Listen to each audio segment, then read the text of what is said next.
காவிரி ஆறு. இவ்வளவு பெருசா ஓடக்கூடிய இந்த காவிரி ஆறோட ஸ்டார்டிங் பாயிண்ட் என்னன்னு தெரியுமா? நீங்க பாக்குற இந்த வீடியோல இருக்கக்கூடிய இந்த சின்ன ஊத்து தான் மொத்த காவிரி ஆறோட தொடக்க புள்ளி. அதாவது இந்த காவிரி ஆறு எந்த திசையில ஓடணும் அப்படிங்கறத தீர்மானிக்கிறது இந்த சின்ன ஊத்து தான்.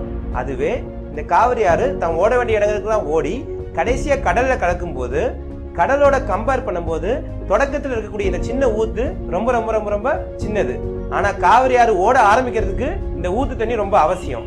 இந்த ஊத்து தண்ணி மாதிரி தான் டெல்டா எக்ஸும். ஒய்ல மாற்றத்தை உண்டு பண்ணக்கூடிய இந்த டெல்டா எக்ஸ் தான் ஒய் என்ன ரேட்ல மாறணும் அப்படிங்கறத தீர்மானிக்குது. அதுவே இந்த சம்மோட கடைசியில டெல்டா எக்ஸுக்கு பதிலாக 0 போட்டு புறக்கணிக்கிறது கடல்ல ஊத்து தண்ணி கலக்கும் போது அது எவ்வளவு சின்னதோ அது மாதிரி தான் லாஸ்ட் ஸ்டெப்ல டெல்டா எக்ஸும் சின்னது. ஸோ அதை 0 போட்டு புறக்கணிக்கிறதுனால நமக்கு எந்த பிரச்சனையும் வரப்போறது இல்லை. ஆனா டிஃபரன்சியேஷன் ஆரம்பிக்கிறதுக்கு இந்த டெல்டா எக்ஸ் ரொம்ப ரொம்ப ரொம்ப அவசியம்.